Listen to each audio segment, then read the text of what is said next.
What I've been seeing in my puppy is something called resource guarding, or it sometimes goes by the name of possession aggression. There's two forms of resource guarding. One is when a dog guards things against their human, and the other is when a dog guards things against other dogs. And what the dog is saying is, I find this valuable and I don't want to lose it.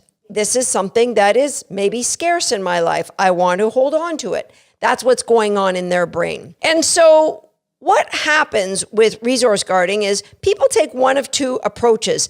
And if you take one of these two approaches, there is a really good possibility that you will end up with an all-out aggressive dog as an adult.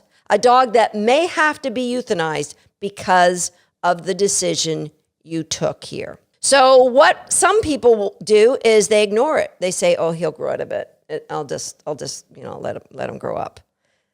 Yeah, that's putting a lot of trust in that a dog might outgrow it. And a lot of dogs do not outgrow something that's in actual, the opposite happens. It escalates. The second approach is that people discipline it. And they discipline it because it doesn't make sense. Like, think of it from a human being point of view. If you're at a party and somebody suddenly, runs up when you go near the vegan chocolate chip cookies and pushes you out of the way and says, back off! Like, instantly you say, that's weird, you're wrong, you're being aggressive, back off! And so that's the label people put on these little puppies or dogs when they do it. And so they discipline them. They correct them. They tell them they're wrong. And it's like pouring gasoline on a fire. Because let me tell you what else happens around the same time resource guarding shows up. At about 5 or 6 months of age, your puppy goes through their second fear period, which, if you've seen some of my videos, I've showed you this going kangaroo barking off at things she sees in the distance that are zero threat and that she's seen every day of her life. She might start barking in the building at things that I'm not sure what's going on. So that's a puppy that's going through an obvious fear period. The important thing is I don't get frustrated or disappointed or angry. Remain grounded, remain calm, observe, and then decide what's going to happen next. Now, super important, I cannot say this enough.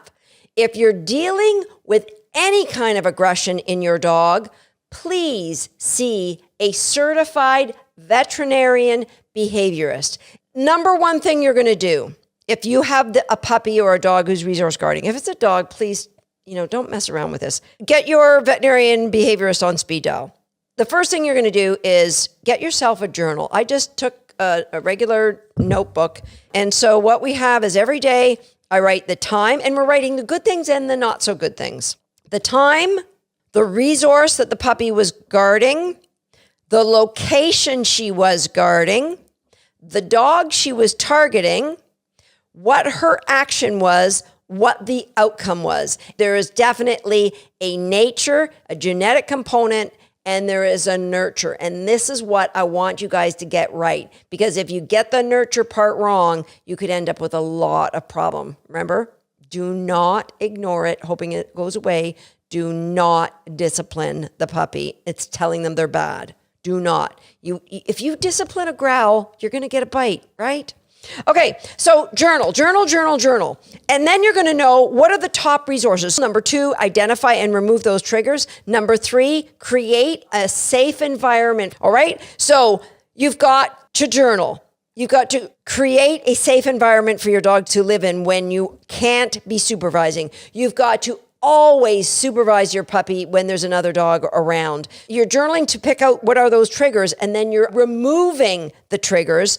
You're ranking your reinforcement, and then we're working on desensitizing the dog and counter conditioning. It's a long process, and if you have a serious problem, I remind you, seek out the help of a certified veterinarian behaviorist. Please, please, please don't listen to anybody that tells you you need to discipline your dog when he does this, because the disciplining a dog for doing something they don't really have control over is going to make them more anxious. And when they get more anxious, they're going to respond more what we call with the lizard brain, and you're going to have a lifetime problem. It doesn't need to be a lifetime problem. So you can fix this. But the most important thing that you have to be patient, because it's a boring process. Anytime we have a behavior issue, we want to keep our dog under threshold so they don't rehearse that behavior. And keeping a dog under threshold, training under threshold is boring. But overcoming behavior challenges, in that case, boring is beautiful. So I love boring training when it results in creating a confident dog who doesn't have these lingering resource guarding problems.